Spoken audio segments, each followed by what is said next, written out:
Good morning. Buenos dias. And welcome to the First Unitarian Universalist Church of San Antonio.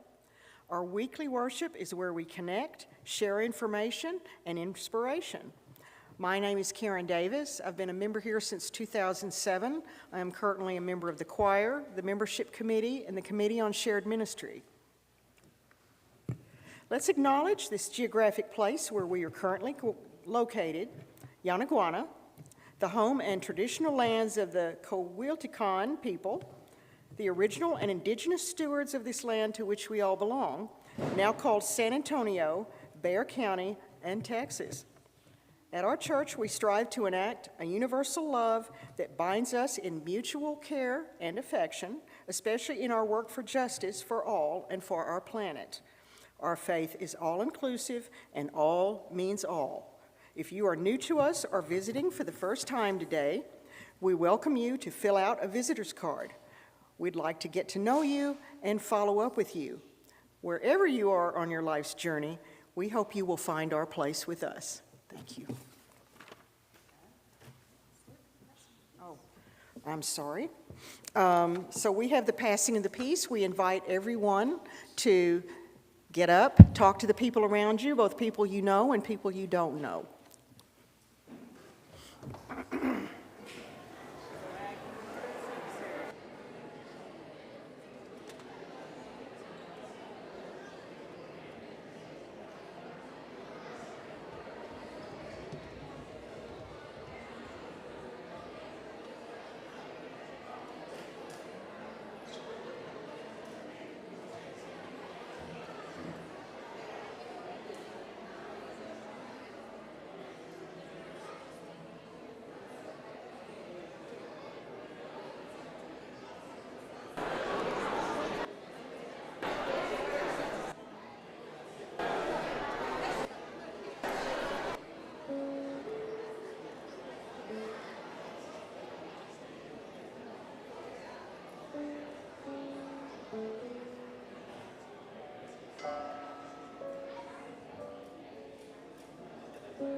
Welcome. Welcome to this day, to this hour, to this space and this body. Bienvenidos. Bienvenidos a este día, esta hora, este espacio, este cuerpo. Together, we will answer a call to love. Juntos, responderemos a la llamada al amor. Together, we will create a thing of beauty. Juntos, crearemos algo hermoso. Together, we will find the sacred in the spaces in between. Juntos, encontraremos lo sagrado en lo intermedio. Welcome to our time of worship. Bienvenido a nuestra hora de adoración. And let us begin our worship time with song. Rise and body your spirit as you are willing and able, and join us in singing our opening hymn, number 21 in your gray hymnal, For the Beauty of the earth.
This morning, Stanna Welch will be lighting our chalice. Stanna has been a member of this church and the choir since 2000 and is currently co-chair along with Martha Cooley of the retired UU Women. In the past, she has been co-chair of social activities and member care, as well as being a part of the pastoral care committee. She continues to be grateful for this inclusive and loving community of people that make up First UU.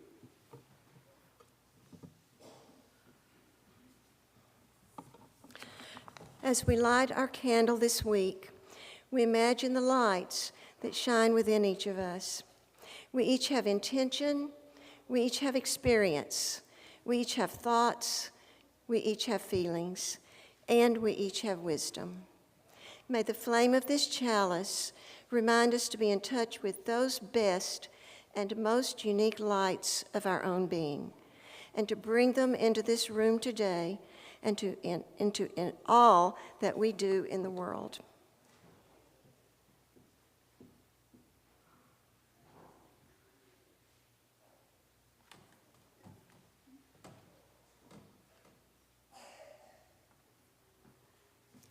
Love is the doctrine of this church, the quest of truth is its sacrament, and service is its prayer. To dwell together in peace, to seek knowledge in freedom, to serve humanity in fellowship, to the end that all souls shall grow into harmony with the divine. Thus do we covenant with each other. El amor es la doctrina de esta iglesia. Su sacramento es la búsqueda de la verdad. Y su oración es el servicio. Convivir en paz. Buscar sabiduría en libertad, dar a la humanidad nuestro servicio fraternal, para que todas las almas crezcan en armonía con la divinidad. Así pactamos el uno con el otro. This morning is the children's choir debut again, and we started practicing 2 weeks before Christmas vacation, and those 2 weeks we spent talking about friendship so that we can sing together and feel comfortable. And so we would like you all to join us on the very last song. The children they're singing 3 about friendship. And on the last song, it's a round. So they're going to sing the song, Make New Friends But Keep the Old, twice, and then they're going to point to you. So this half of the room will sing along first, and then this half will sing along second with them. Okay, thank you. Let's come on.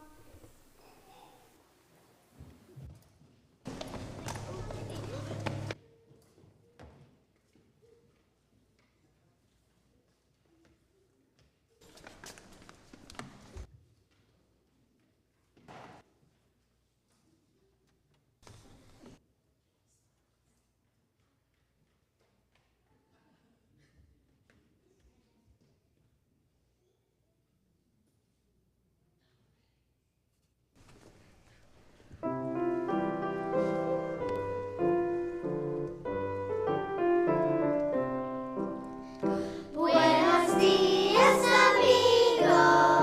How are you this fine day?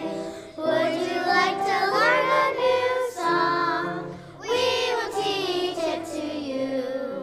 The more we get together, the more we get together, the happier we'll be. For your friends are my friends, and my friends are your friends. The more we get together, the happier we'll be. Make new friends, but keep the old. One is silver and the other's gold. Make new friends, but keep the old. One is silver and the other's gold. Make new friends, but keep the old. Make new friends, but keep the old. One is silver and the other's gold. Make new friends, but keep the old. One is silver and the other's gold.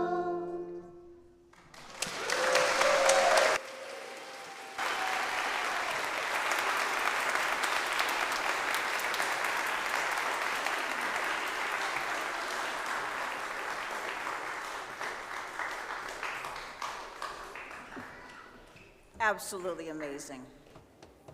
Y'all are great. And I know that took a lot of work on the part of Susan and the parents and the children. Truly impressive.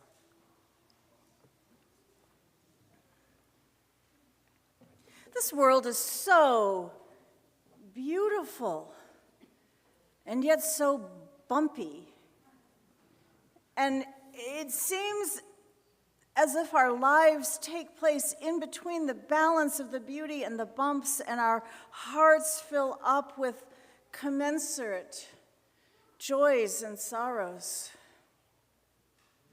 To mark these, I invite you to come forward and light a candle of hope or remembrance with the aim that each flame might guide our hearts back to love. You're welcome to come forward at this time.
For these candles lit, and for the candles lit only in our hearts, we give thanks. And from our book of Community Joys and Sorrows, a family shares that they just lost the third attempt at IVF. There are no more embryos, and so this is a sad time. And here is an update from Tess for her mother. Terry Chadwick is home and doing well, and they thank us all so much for all of the love and upbeat and support and cards. And Terry will not be able to attend face-to-face church for 6 months because of her treatment, but she's staying connected nonetheless. She's watching.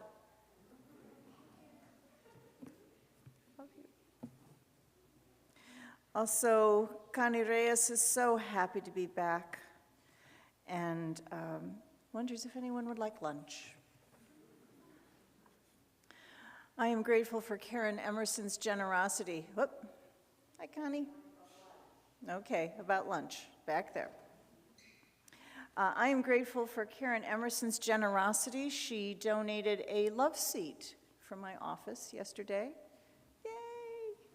We have a place to sit now that won't roll around, and but we wish her well on this next journey. She is moving to California. Also, the Hugs Bruce Beck's mother, Betty, died in December after 98 years of wonderful living. And another joy, tomorrow is Bill and Nancy Pridgeon's 30th anniversary. Man, that is an accomplishment.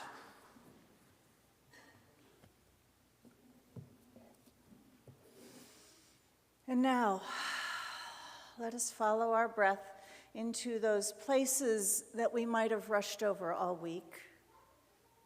With each breath in, I invite you to go deeper and find that part of your own center that needs inspiration. Breathing in, breathing out.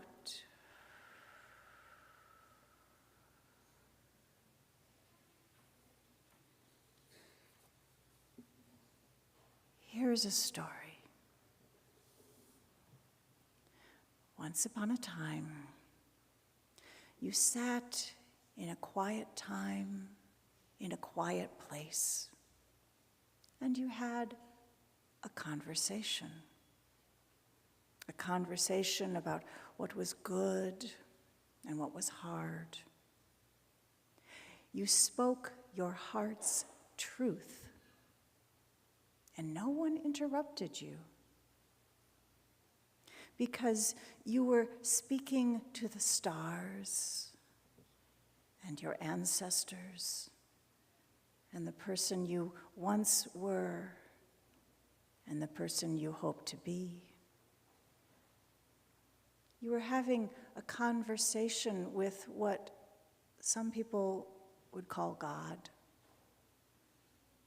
And this conversation is what some people would call prayer. I will let you decide what to call it. Just keep it simple. Simple as breathing. Breathing in, breathing out.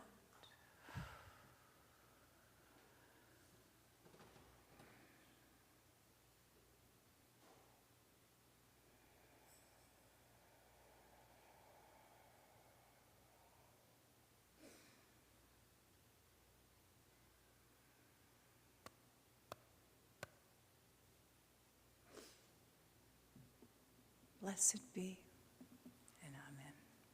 May it be so.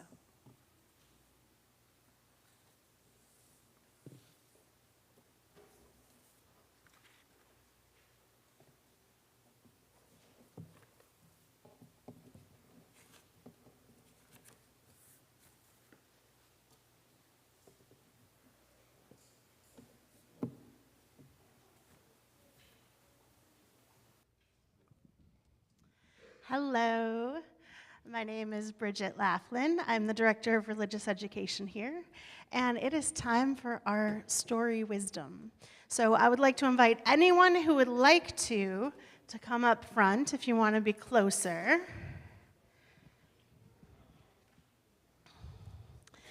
Today we're going to hear a story that's from the Hebrew Scriptures, the Hebrew Bible, which is the book that Jewish people use as their scripture, and it is also what the Christians refer to as the Old Testament in their Bible.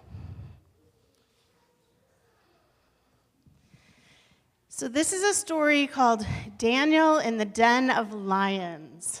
Who likes lions? Who thinks lions are a little scary? If you ever watch the Nature Channel, they can be a little frightening. All right, I want everybody, including the adults, to make their best lion roar. Good job. We might need some roaring later in the story, so I wanted you all to get warmed up. So, this is a story about a man named Daniel. And Daniel was Jewish, which means that he worshiped the God of Israel. He ended up in a country where there were not very many Jewish people. And so it was hard for him to find a place of his own. The king of this country, King Darius, who was not real as far as historical records go, but in the Bible he was real. King Darius had lots and lots of dreams, and they were scary. Who's ever had a scary dream? And you didn't understand why you had a scary dream? Well, the king was having all these dreams, and he didn't know what to do with them. And he asked all of the wise people in the country if they could tell him what his dreams meant, and none of them could tell him. But then Daniel prayed to God, and he figured out what the king's dreams meant. So the king started to depend on him, and he became one of Daniel's very close friends. Have you ever had a friend who's helped you figure out a problem? If you have, touch your nose. Yeah. Does that feel good? Yeah. So Daniel became the king's friend. And he would tell him the meanings of all of his dreams, and it made the king feel a lot better. Well, some of the king's advisors did not like Daniel. They were so jealous that the king had become friends with Daniel that they wanted to get rid of him. Who's been jealous of someone before? Yeah, me too. Well, what happened was, one of the king's advisors went up to the king one day and said, "Hey, King Darius, I think that you're so smart and you're so awesome and you're such a great leader that we should make it the law that no one can pray to anyone except for you. They can't pray to any gods, they can't pray to any statues, they can't pray to any saints, just the king." And the king was like, "Well, yeah, I am awesome. So yeah, let's totally make this a law." So for 30 days, they made it a law that no one could pray to anyone except for the king. And Daniel, of course, because he was Jewish and he prayed to the God of Israel, he couldn't listen to that law. He followed his own heart, and he prayed to the God that he always prayed to. And the king's jealous advisors knew that he would do that. And so they went and told the king, and they said, "Hey, king, Daniel is not following the law. He's praying to his God. He's not praying to you. So you have to kill him." And so the king was like, "We did say that." So the king took Daniel and threw him in a pit where there were lions. Can we make our lion noise? He threw him in the pit of lions, and then they covered the pit up with a big rock and left him there all night. Now, the jealous advisors thought, what did they think would happen to Daniel if he was trapped with the lions? Nom, nom, nom. Yeah, he would probably get eaten by the lions. Well, the king spent the whole night just worried sick. And in the morning, he went out, he had the guards open the pit, and Daniel was sitting there in the middle of the pit praying, and the lions were just all purring around him, just laying there, sleeping and purring like big kitty cats. Who can do a purr sound? Yeah. So they were just purring. Now, Daniel said that God sent an angel to close the mouths of the lions. Maybe that's true. Maybe, though, Daniel was so strong in his faith and so calm in his beliefs that he could sit among the wild animals and just be peaceful enough that that peace even went over to the lions so that they were peaceful. We don't know. Maybe it was an angel. Maybe it was God. Maybe they were just full. We don't know. But for whatever reason, Daniel was spared, and the king learned his lesson that everybody needs to be able to worship in their own way. The end.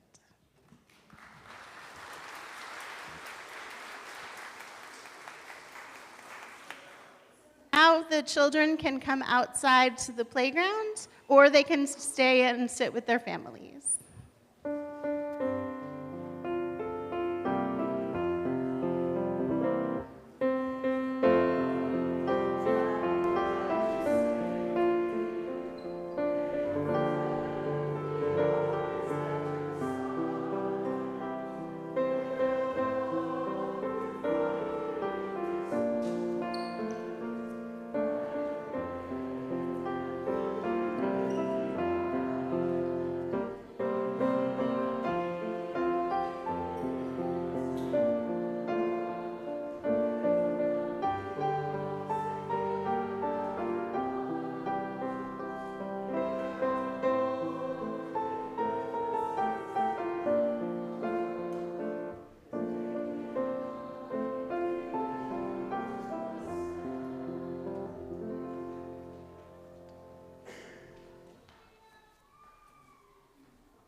There was a flurry. Where are the readings? Did you bring the readings? No, I thought you had the readings. We found the readings. I'll read them. The first reading is from the novel by Pat Conroy, South of Abroad. And in it, the narrator, Leo, is speaking to a whole house full of people who are sheltering after Hurricane Hugo has already demolished much of Charleston. And Leo is a columnist for the Charleston newspaper. And when the story is finished, the children have questions about it. And here's what Leo says. What's important is that a story changes every time you say it out loud. When you put it on paper, it can never change. But the more times you tell it, the more changes will occur. A story is a living thing. It moves and shifts. If I had each one of you tell me the story the same way I just told it, no one could do it. Thus ends our reading. Each week, we tell the story of this place. We come together and tell the story of this church. And in each telling, the story reminds us that this place does not exist without us. It is because we are, and it is because we make it so. Let there now be an offering to support the ongoing story of this place. May the ushers please come forward.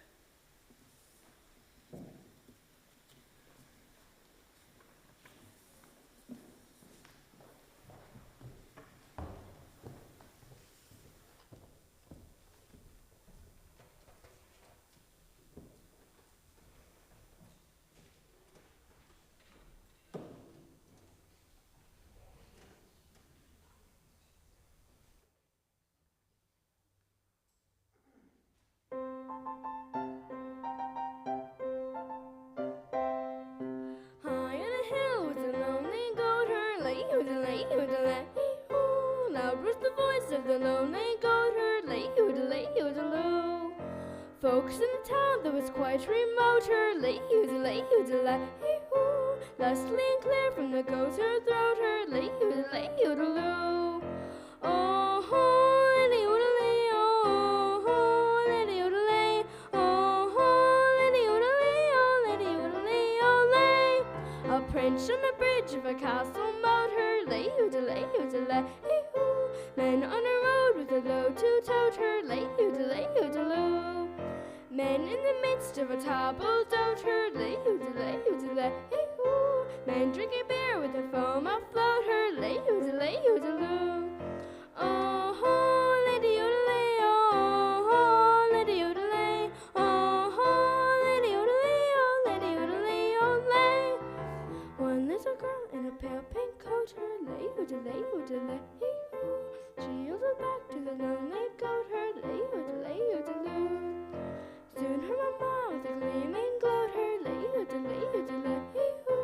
Why did you wait for a girl and goat, her lay-hoo-de-lay-hoo-de-loo?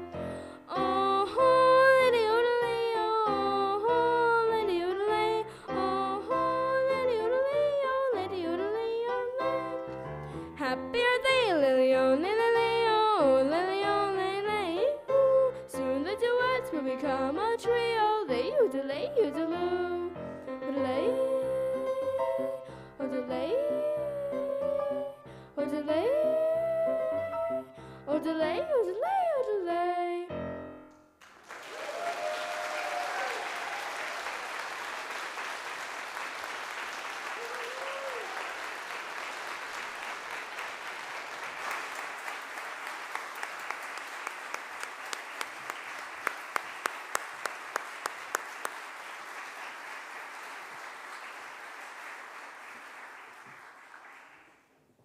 Thank you so much. That was wonderfully done. Good hard work. We bless these gifts and we bless you as givers to the end that we might all become blessings in this world. Thank you. May it be so.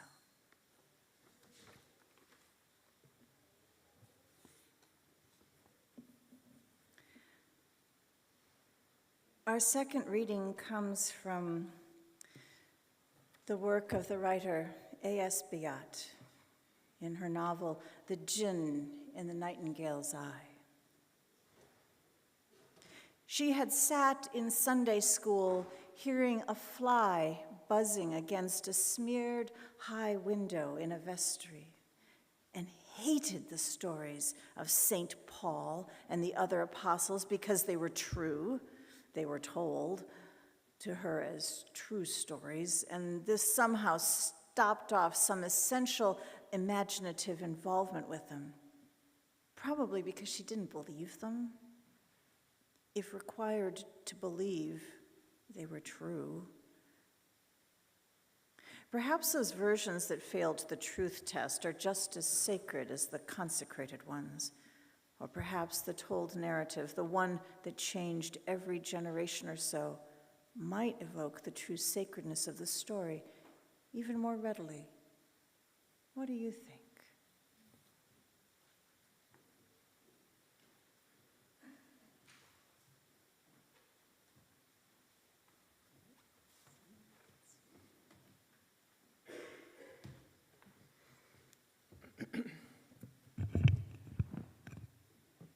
I know there are a lot of people in this room who are practically on a first-name basis with Bible stories. And there are probably others who call Bible stories by their initials. As a child, Bible stories were very familiar to me. It seemed like we went through every story every year in Sunday school and vacation Bible school at Zion Lutheran Church in Kerrville. When you were a child in your Sunday school, did you sing, Zacchaeus was a wee little man was he. He climbed up in a sycamore tree for the Lord he wanted to see. And as the Savior passed that way, he looked up in the tree and he said, Zacchaeus, you come down, for I'm going to your house today. I'm going to your house today. We get We got a card with a story on one side and a picture of Jesus and a crowd of people, and Jesus looking up and talking to a man in a tree. And our teacher told us a story and gave us each a green construction paper tree so we could draw Zacchaeus in it, along with apples and bird nests or cats or whatever we wanted to. As small children, we understood how you would have to climb a tree if you wanted to see Jesus. It would be fun, like being in a tree house or sitting on your dad's shoulders to watch a parade. A year or two later, we had the story again, and we took parts to act it out. Since I was a girl, I couldn't be Jesus or Zacchaeus, but I did get to be one of the crowd that shouted, "Don't talk to him, he's bad." Later, we learned that Zacchaeus was a tax collector, and nobody liked him. But Jesus picked him out anyway and called him by name. It was like being invited to a party, but then somebody else, maybe somebody better, invited you to their party. Still later, we learned that the Jews hated Zacchaeus because he was a Jew like them, but he collected taxes for the wicked Roman government. Oh. So he was a traitor, like Benedict Arnold in our American history class, or an Uncle Tom, like the book we knew from English class. And the crowd of Jews were shocked that Jesus was going to Zacchaeus' house. And so was Zacchaeus. He repented right away. He promised to give half his money to the poor and to reimburse anyone that he had cheated 4 times. And then he opened up his fine house and threw a feast for everyone in town. You can tell that story was selected for an inclusion in the Bible by a committee because if a folklorist or a storyteller had been telling it, it would have ended, "After that feast, I know, I was there. And the taste of that sweet wine is still on these lips." And of course, part of the story, as it was told to me, was about the power of Jesus, the omniscience of Jesus, knowing Zacchaeus' name without even being told, the forgiveness of Jesus, who knew Zacchaeus' many sins, the side of love position of Jesus, who would go to the house of a social outcast. And if all that happened in the story of Zacchaeus, you can imagine what happened with the Easter story, told for 6 weeks every spring for the first 2 decades of my life, or the Christmas story, told from Thanksgiving to Three Kings Day with carols, a well-rehearsed pageant, magical candlelight, a huge Christmas tree with symbolic ornaments, and even a life-size manger scene outside with a live sheep. Later, I came to believe that that story and all the other ones in the Bible were just lies. I'd been brainwashed by having heard them told so beautifully with crayons and paste and art and music and theater. But the people who brainwashed me had themselves been brainwashed, so I don't know. Maybe they were innocent too, with all that power of God stuff in the story. What I didn't realize was that in my disbelief, I was throwing out the baby with the bathwater.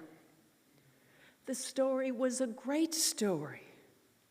Sometimes a wee person like a child is recognized and acknowledged by someone famous, and it feels so good. Sometimes when you're not invited to a party, another friend or a stranger comes along and takes you to a movie or something. So all of those stories, true or not, had much truth in them. And what I believe now is that just because I parted ways with the faith tradition that gave rise to the story shouldn't mean I have to give up the story too. What I'm rejecting is someone else telling me what the story means. Let me figure that out for myself. And that's something I'd say about any story. You see, telling people what that story means, what any story means, just ruins it. Don't you just hate when the story ends? So the moral of this story is blah, blah, blah, blah. Like you couldn't figure it out for yourself. Most stories are filled with many meanings, layers of meaning. It's open to many perspectives and interpretations. I especially remember how Reverend Nell told the little red hen right here in this room a few months ago, because it's one of those stories that's been associated with one meaning, one moral, for so long that it's lost all its claim to other meanings. It has lost the power to stimulate the listener's imagination. I can just say little red hen and you'll think something like, oh yeah, he who does not work shall not eat. But that's not the way Reverend Nell told it. And it's not the way I tell it either. You remember the little red hen, she got really excited one day when she found a grain of wheat. She wanted it to be planted, which doesn't really seem like a chore that requires multiple workers. But nevertheless, she asked 3 neighbors for help, traditionally the cat, the duck, and the goat. And all 3 told her no. So she said, all right, then I'll do it myself. And the same thing happened when she asked them to help her water it, harvest it, winnow it, grind it into flour, and bake bread. At last she invited them to help eating it, and all agreed. Then she revealed that her final request had merely been a setup for her to spring her revenge upon them. Oh no, she said. And then she began to itemize their shortcomings. You did not help me plant the wheat, you did not help me water the wheat, or harvest, or winnow, or grind the wheat into flour, and so I and my chicks will be the only ones who can eat the bread. I guess she told you. Now, I get the moral, I really do, and there may have been a time for it, but my attitude toward the hen is this: I have known people like her all my life. It's all about them, their idea of what everyone else should do and when they should do it. I wonder if the little red hen ever took into account that the other animals had their own busy lives to lead. What if the cat was a teacher? She had spent all day at school with other people's children, including the little red chicks. And she needed her evenings to check their homework and write lesson plans. Did she even know that the goat was working at Barnes & Noble during the day and going to school at nights and weekends to try to make a better life for his family? Did she ever even wonder why the duck just played music all day? He played bassoon in the San Antonio Philharmonic. And also, he's given music lessons to make ends meet, for heaven's sake. So I ask you, who is she to take offense when her neighbors don't come running to help her with her stupid grain of wheat? I've known people like that, haven't you? I've worked with people like that. I'm kin to people like that. So when they finally relent and accept her brunch invitation, couldn't it be that the duck and the cat and the goat felt bad for ignoring her all these months? And they decided the least they could do was help the poor old biddy celebrate her accomplishment? But no, you're not going to get any such subtleties from the little red hen. If you don't help her, if you don't do what she asks, then you are thoughtless and lazy, and ultimately you will come to no good end and you'll be punished for your sins. And she's not even willing to leave that to chance. Oh no, God might not punish you to her satisfaction. So she personally takes on the job of publicly humiliating you.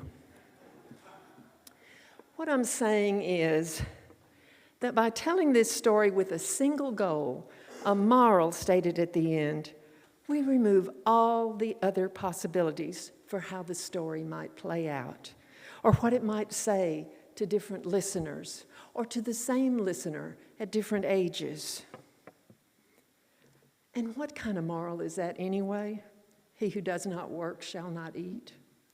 All it does is give an excuse to people who lack compassion for unemployed people, for refugees, for the elderly, for people whose disabilities are clear, but whose abilities are not valued on the marketplace. The whole point of a story is that it is never about just one thing. If it's about one thing, put it on a t-shirt. A story, even a simple story such as The Little Red Hen, is about a whole constellation of personalities and behaviors and social pressures that have much more to say than just one thing. Fact is, in my childhood church, the whole Hebrew Bible, what we dismissively call the Old Testament, had a moral point. It was evidence. It laid the groundwork for the fact that the New Testament was truer and even better. God's own truth, all new and improved. In other words, those ancient stories weren't there because they were good stories, but because they were proof of the new truth, which was Jesus. And if you accepted it as true, you could get into his heavenly palace and live happily ever after. That was what was purported to be true and factual. I call that story abuse. What if we heard the Hebrew Bible story of Joseph being deceived by his jealous older brothers and sold into slavery the same way we hear Cinderella? We feel a very satisfying sense of justice when good, kind Cinderella wins the heart of the prince and her wicked social climbing stepsister's extreme efforts to get the prince's attention fail utterly. And in the most satisfying versions, the stepsisters get their eyes pecked out by crows. Now that's poetic justice, which is the best kind as long as it makes no claim to be true. And doesn't it also feel like justice when Joseph goes through all his trials, being a slave, rising to be the top slave, being wrongly accused by his master's wife and imprisoned, and even there, in prison, we see that he is good. Like Daniel, he interprets the Pharaoh's dream, that dream about the 7 lean cows and the 7 fat cows, referring to 7 bad harvest years and 7 good harvest years. And he is made a vizier and given his own princess to marry. And what about David, the shepherd boy who became a king? Sure, only one giant for David, but still, just like Jack the giant killer, he prevails in all the trials that come his way, and he gains the treasure, and he marries the princess. And then there are the tender tales of Ruth and Naomi, David and Jonathan, every bit the tearjerkers, just like the stories people tell on NPR's StoryCorps. And what about Cain and Abel, Esau and Jacob, the youngest son being the good one, of course, and the oldest being favored, like in all good stories?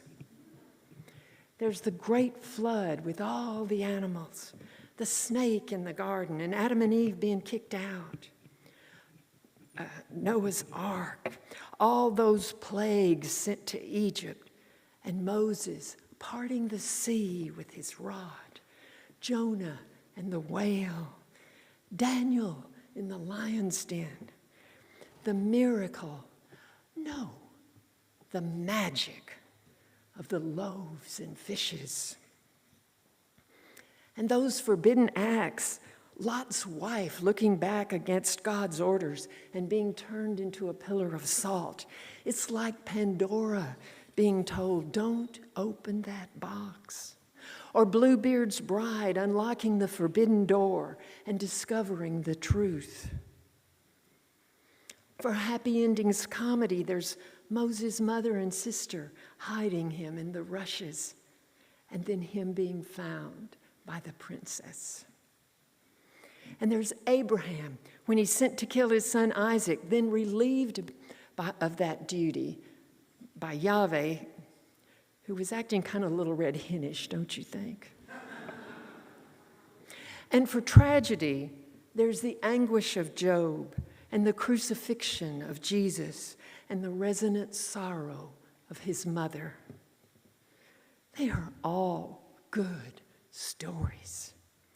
And if you get to hear them without also having to listen to dogmatic meanings and morals being placed on them by someone else explaining exactly what they really mean, they are great stories.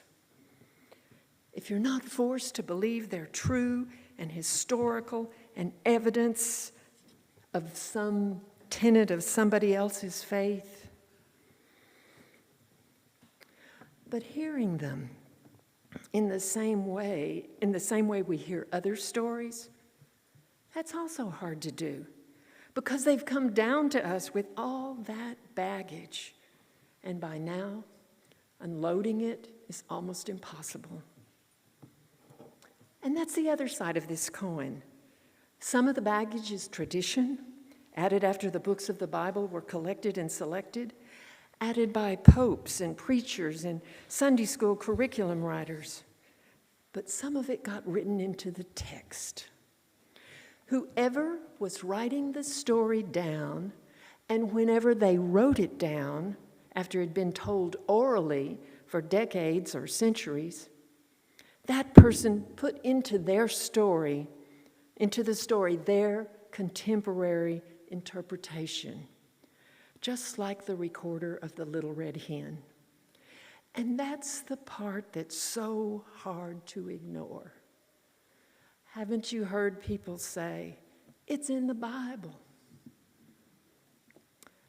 Those verses about homosexuality and the way women are subjugated or stoned and what you can or can't eat, I say it's all on account of people taking a fine piece of oral literature and freezing it up by writing it down. If the stories had never been written down, but just passed along orally, parts of the story would have been dropped or changed as soon as listeners' counterfeit detectors began to tick. Those outdated moral judgments would not have been passed down, only the stories. I can assure you that left to their own devices, stories told orally change over time. Mine do. They get longer or shorter to fit the time allowed. They get saucier or more modest to fit the audience.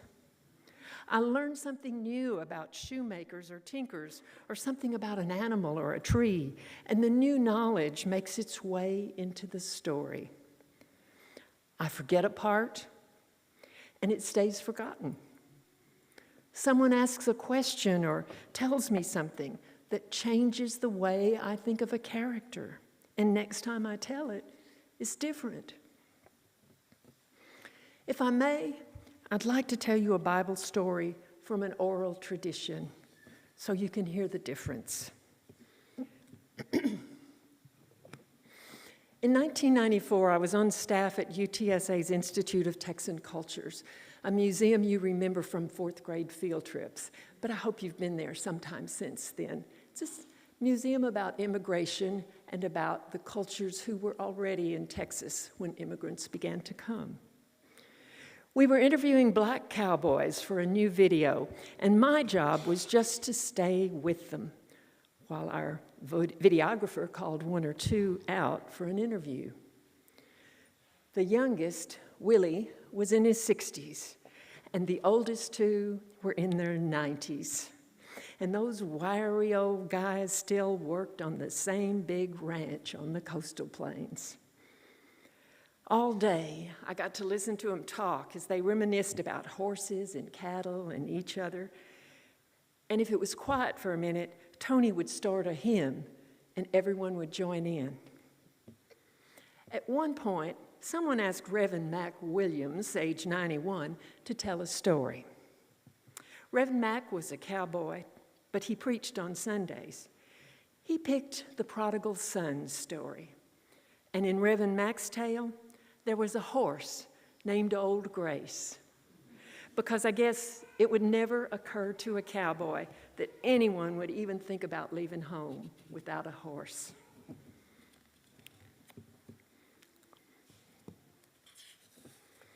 He told about the son asking for his inheritance and the father giving him his money and a horse, Old Grace. The boy spent his inheritance wildly on women and drink until one day he found himself in the gutter, sick, broke, bemoaning his fate. Old Grace found him and nudged him, and with great effort, he pulled himself onto her back. His body sank into hers, and she gently walked him home. Then, Reverend Mac said, the father met him at the gate. He gave his son a big old hug, tears in his eyes, and he said, Old Grace, she will lead you there, and she will bring you home. Old Grace, he repeated, she will bring you there, take you there, and she will bring you home. And then Tony began singing Amazing Grace, the slowest I've ever heard it. And everyone joined in by the second note. I joined in too, but I had to take a breath during zing. It was that slow. How sweet.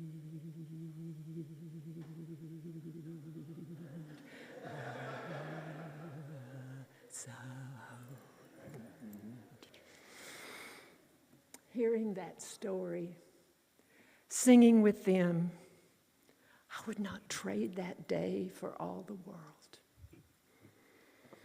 In Reverend Mac's story, recalled from who knows where, reflected upon since who knows when, that jealous brother was not even mentioned.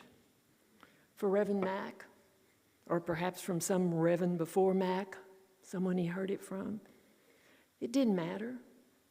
So it fell out of the story, allowing the love and the welcoming reunion and the grace to emerge more powerfully.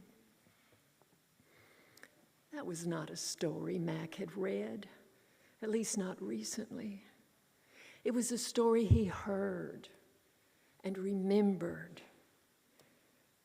Someone else might have heard it at the same time, and they might be telling it all about that jealous brother. But he told it the way he remembered it and put it together in a way that made sense to him. What he heard was about grace. So that's how he told it. Told it over and over again. Changing along the way, maybe. Getting better every time. What if all sacred stories had been transmitted orally for centuries? Or if they were published, their many variants printed in collections from all around the world, just like other legends and folk tales and myths that you find in the 398.2 section of your library? Thank you, librarians. Would they be different from each other, like Leo told the kids they would be? Would they be sacred?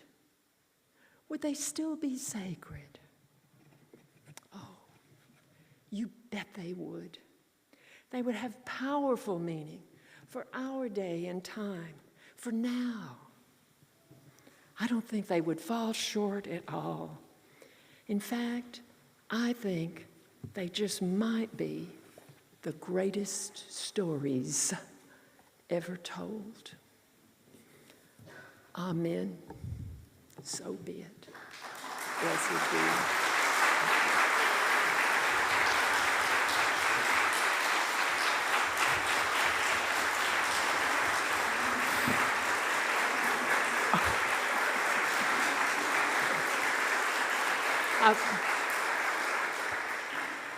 Please join me in singing hymn number 16.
As you go out into this world, please take these words with you.